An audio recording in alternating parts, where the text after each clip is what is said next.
Fridays at the stick. From who's got it better than us to brick by brick. It's always the 49ers way, from off-season to game day.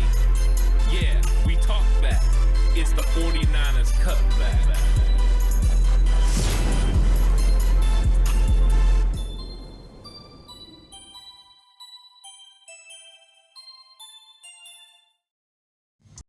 It's 49ers Cutback Podcast time. Welcome to the show.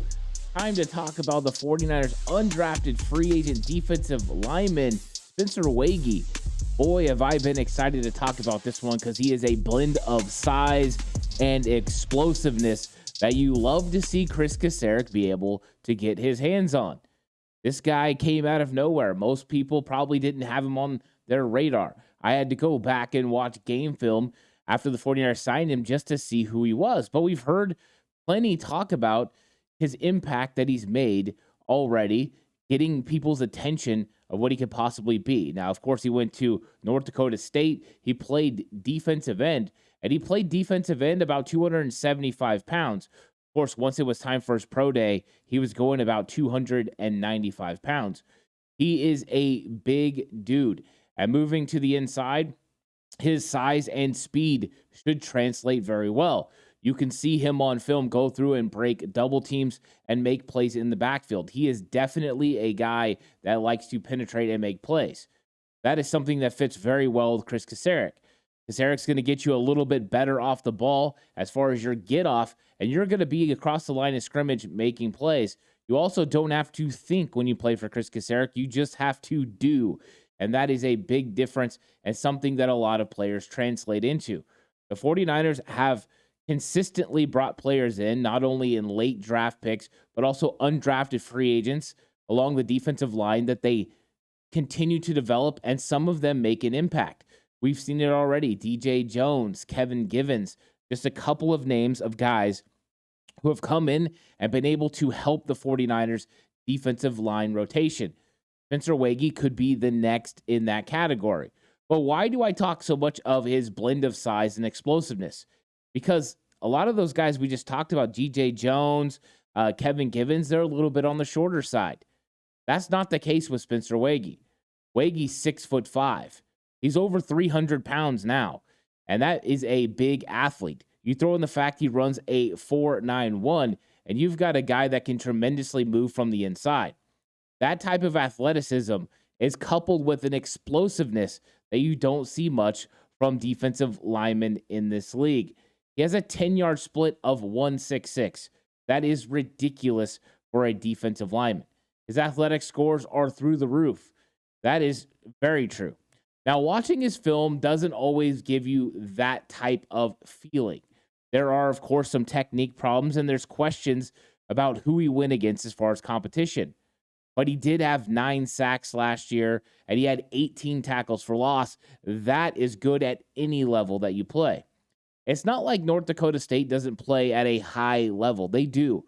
It's, of course, not playing, the normal SEC style of football or some of the bigger conferences, but they are definitely talented. We've seen players come from North Dakota State primarily, but other schools in that area as well, and be able to make an impact in the league. Spencer Waege's looking to be the next. So how does he fit? Well, it's going to be interesting to see how the 49ers use him. My thought process would be that he would be a 3-tech for the San Francisco 49ers. You couple that athleticism, size, and speed, and he looks like a guy that would play 3-tech for the San Francisco 49ers. He can definitely do it. He has pretty good hands. There's some technique things that need to go there. He needs to learn how to get off a little bit better. That's Chris Kasarik's specialty. And then he needs to play with leverage. But he's definitely got all the tools to do so. He's got all the athletic scores and ability to be able to make an impact in the NFL. One of the most interesting things was here he is running a 4.9 and moving the way that he does, and he's not really capable of being a 3-down defensive end. He's not athletic enough in today's NFL to play defensive end consistently. But moving him inside, he definitely is. He can be a problem for offensive guards. His speed and power combination definitely make him somebody that players could be worried about. It's going to be curious to see how the 49ers handle their rotation. Now, defensive line-wise, interior defensive line, the 49ers have some pretty big prospects and some young guys that are still really good. Of course, we know Eric Armstead. We know Hargrave. Those guys are your starters. They're elite. Devon Kinlaw's apparently the most healthy he's ever been, and Kevin Givens has been playing really well. They also have Kalia Davis, who spent the entire season last year on the NFI, non-football injury list. That means he's going to be coming back and fitting back into this mold, and they have been singing high praise since they drafted him in 2022 in the 6th round to be a defensive tackle, and they equate him to DJ Jones. That's who they think he is. Talk about tremendously athletic. Here's a guy that runs really fast because he played stack linebacker in college. The fact he went from linebacker to playing defensive tackle is interesting. Now, Kalia Davis translates more to a zero technique. He, of course, could play the 3, but that mold of the player that they normally get to play that position, like a DJ Jones, is what Kalia Davis is. So him and Waege aren't exactly playing the exact same position, but the 49ers do like to move these guys around. But also, there's just not a lot of room for defensive tackles on this team. If you keep those 5 guys we talked about minus Waege, that means you're what? Keeping 5 edge rushers? Would you keep 4? It makes it a little bit complicated to make sure you build your team. Of course, you want your strength to be inside, and you want to have a nice rotation on the inside. How does Waege fit into that? Well, he is a guy that's capable of playing on the outside on occasion. I think he could get better at setting the edge against the run. Sometimes you would see him get moved off his spot in college when players would get underneath him. He needs to play with better leverage. Chris Kasarik is really good at teaching that. He's good at showing players how to set the edge. We saw rapid improvements from Samson Ebukam from the time he was in Los Angeles with the Rams. We saw improvements from Charles Omenihu from the time that he was with the Houston Texans. And I think you'll see an improvement in Spencer Waege as well. But how fast will that improvement come? Because you have to improve at a rapid pace to have an opportunity to be a guy that can play inside and out for the 49ers. Realistically, Spencer Waege is a put on the practice squad redshirt type guy. 49ers redshirt players all the time.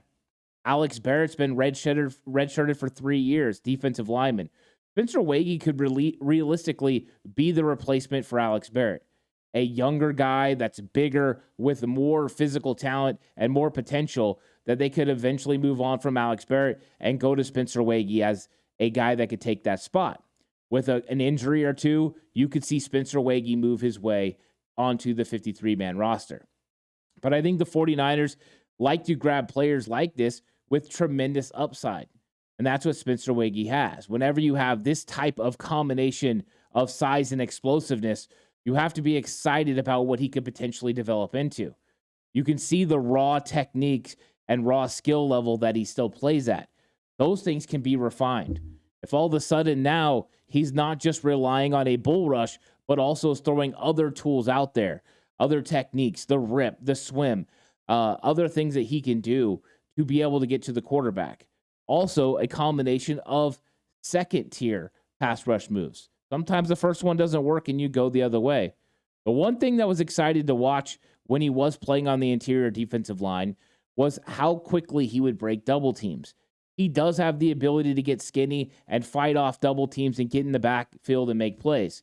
The fact that he had 18 tackles for loss says a lot about he plays on the other side of the line of scrimmage.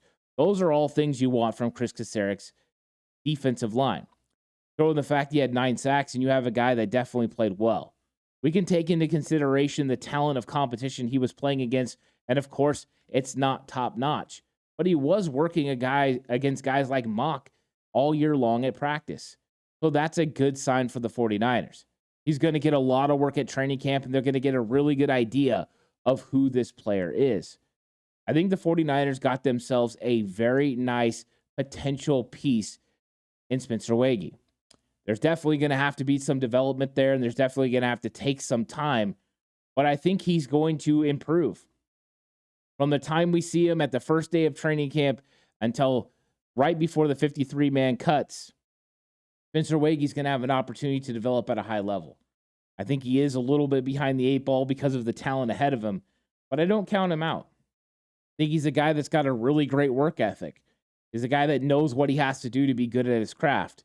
The fact that he put on the weight and didn't lose the speed to get ready for his pro day shows you he's not afraid of hard work. I think the 49ers got a good piece here. I think he's going to eventually be on the 49ers practice squad, and he's going to be available if they need him in case of injury. And eventually, hopefully, he can make an impact for the 49ers down the road. He's a redshirt caliber player, but a very exciting one. We've seen the 49ers have exciting players like this that have become red shirts, and we keep watching and hoping they're going to make an impact. Some come up and eventually do. Guys like Emmanuel Mosley or Azeez Al-Shire are guys who eventually come up and make an impact as redshirt guys. Could Spencer Waege be the next? He definitely could. There's going to be some changeover on the defensive line through the years. They're going to have to make sure they have cheap available options that can still get it done. Chris Kassera can hone in on his skills and develop him into a refined pass rusher. He could be a real force on the inside.